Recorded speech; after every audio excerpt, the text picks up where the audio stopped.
2 pekan menjelang tes pramusim, Audi curi start dengan jadi tim pertama yang menguji coba mobil 2026 mereka secara langsung di sirkuit. Sebelum launching pada 20 Januari mendatang, Audi mengadakan sesi shakedown di Catalunya pada hari Jumat kemarin sebagai persiapan mereka sebagai pabrikan baru musim ini.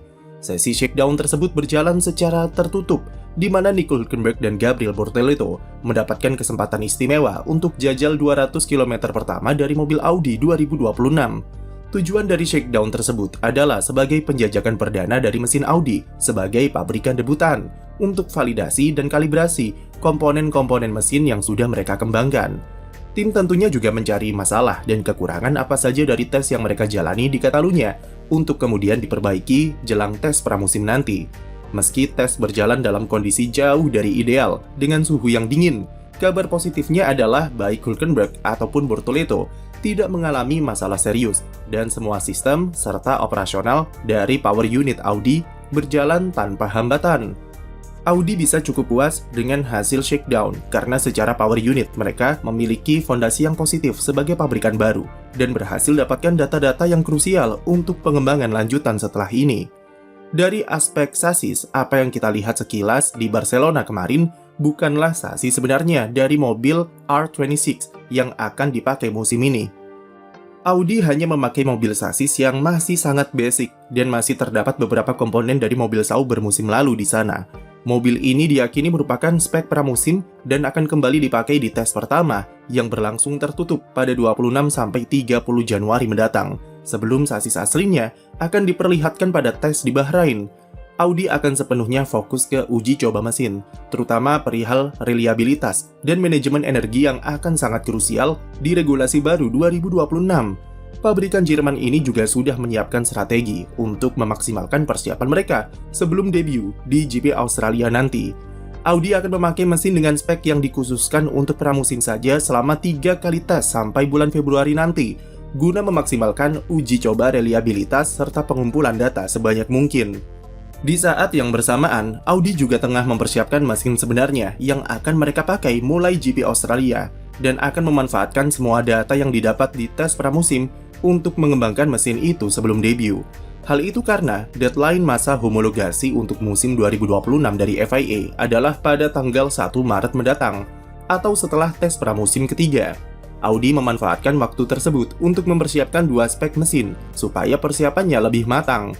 Sebelum shakedown di Barcelona, Audi sudah merayakan kesuksesan perdana dengan berhasil menyalakan mesin 2026 buatan mereka sendiri untuk pertama kalinya pada pertengahan Desember tahun lalu.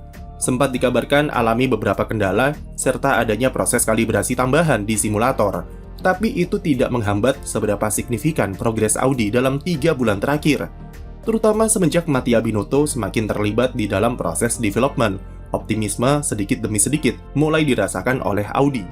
Hal ini sejalan juga dengan ekspansi yang mereka lakukan, terutama dari segi peningkatan fasilitas di Nürburgring, Jerman, untuk menyesuaikan skala besar yang dibutuhkan untuk mengakomodir kecepatan perkembangan teknologi di F1, serta peningkatan kualitas SDM.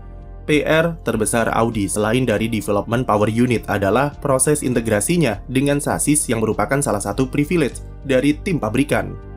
Fasilitas di Nürburgring akan membuat semua komponen mesin dan baterai, sementara gearbox, suspensi, dan sasis akan diproduksi di Hinwil, Swiss, dengan memakai fasilitas bekas Sauber.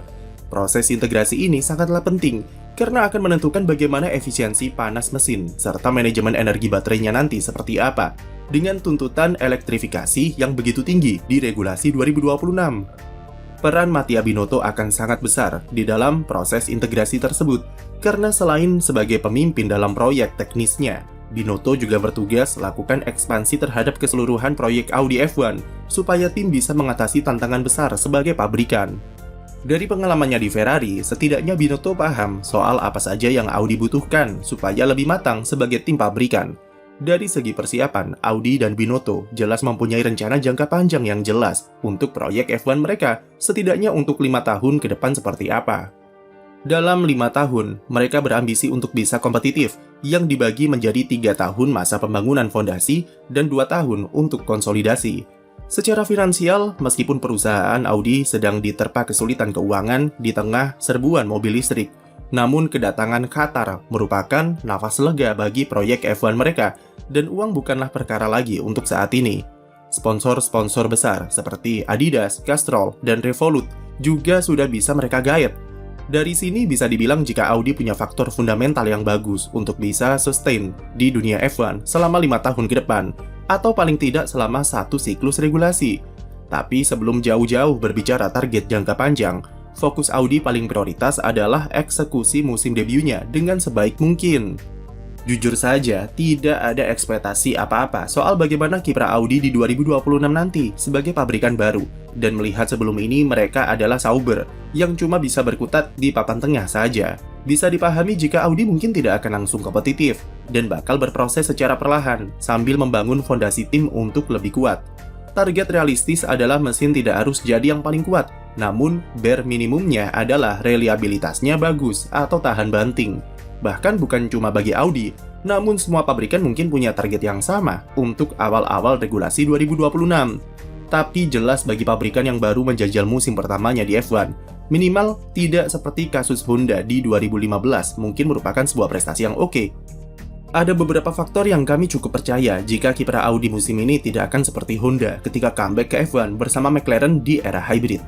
Pertama adalah Audi bergabung tepat di momen regulasi baru dan memulai pengembangan mesinnya di waktu yang sama seperti pabrikan lain. Sementara Honda tertinggal 1 tahun karena baru bergabung di musim 2015 dari penerapan regulasi hybrid di musim sebelumnya. Lebih dari itu, regulasi mesin 2026 sebenarnya dibuat untuk memenuhi kebutuhan Audi supaya mereka mau bergabung ke F1 sebagai pabrikan baru. Setidaknya, posisi Audi memiliki persiapan yang jauh lebih oke dengan spare waktu yang lebih lama sebelum regulasi baru diterapkan. Kedua, dahulu Honda pertama kali membuat mesin konfigurasi hybrid untuk balapan F1 benar-benar dari nol dengan riset yang terbilang tidak terlalu dalam. Berbeda dengan Audi yang memang memiliki banyak pengalaman sebelum terjun ke F1, terutama dengan balapan-balapan elektrifikasi seperti Formula E serta WEC dengan mesin hybrid di kelas LMP1. Audi punya kapabilitas dan pengetahuan yang lebih oke untuk bisa produksi mesin F1 yang lebih siap daripada Honda dulu. Lalu yang terakhir dan krusial seperti yang kami sebutkan di awal, Audi merupakan tim pabrikan yang bisa integrasi kebutuhan mesin dan sasis menjadi satu. Sementara Honda dulu sebagai supplier harus menyesuaikan diri dengan McLaren selaku pembuat sasis yang terbukti tidak cocok dan membuat mesin mereka gampang overheat yang menimbulkan masalah reliabilitas. Namun yang perlu digarisbawahi adalah Honda belajar dari semua kesalahan dan kegagalan mereka bersama McLaren yang kemudian disempurnakan ketika bekerja sama dengan Red Bull. Dari situ Honda berubah dari pecundang menjadi pabrikan yang sukses dengan 4 gelar juara Max Verstappen. Audi mungkin tidak akan bernasib sama seperti awal-awal Honda di F1, tapi apakah mereka bisa mengikuti prestasi Honda setelah itu adalah perkara lain. Honda bisa meningkat pesat dalam 4 tahun dan meraih kemenangan pertamanya di F1 pada musim kelima, yang mana ini sesuai dengan target Audi. Masalahnya adalah untuk jadi juara butuh banyak sekali faktor yang tentu saja punya mesin kompetitif dan tangguh saja jauh dari kata cukup untuk mencapainya. Apalagi Audi adalah tim pabrikan yang bukan cuma produksi mesin, tapi juga produksi sasisnya sendiri. Dan berbeda dari Honda, yang bisa bekerja sama dengan Red Bull, yang sudah terbukti kualitasnya. Oleh karena itu, perjalanan Audi akan jauh lebih berat dalam mewujudkan target juaranya dalam 5 tahun. Karena mereka harus membangun timnya sendiri secara keseluruhan untuk jadi kekuatan kompetitif di F1. Atau kasarnya adalah Binotto dan Whitley harus mengubah Audi yang sebelumnya adalah Sauber menjadi tim papan atas dalam waktu 5 tahun. Tidak ada yang tidak mungkin di F1, dan target tersebut bisa saja tercapai lebih cepat atau lebih lambat. Namun yang terpenting sekarang adalah Binotto dan Whitley harus membuat fondasi agar proyek Audi di F1 bisa berjalan dalam jangka panjang dan sustain untuk waktu yang lama. Karena tidak ada jaminan raksasa Jerman ini bisa sustain di F1, dan berkaca dari Porsche di WEC ataupun kiprah Audi di ajang-ajang besar sebelumnya, kesuksesan bukanlah faktor utama yang menentukan mereka bisa bertahan atau tidak, tapi model korporasinya yang rumit dan sering berubah-ubah cara pandang yang bisa mengubur impian mereka di F1 nantinya. Atau bisa dibilang fokus Audi di F1 bukan cuma perkara prestasi, tapi mereka minimal juga harus membawa keuntungan bagi pabrikan serta perusahaan induknya. Sekian video dari kami, jangan lupa beri like dan subscribe untuk konten F1 lainnya.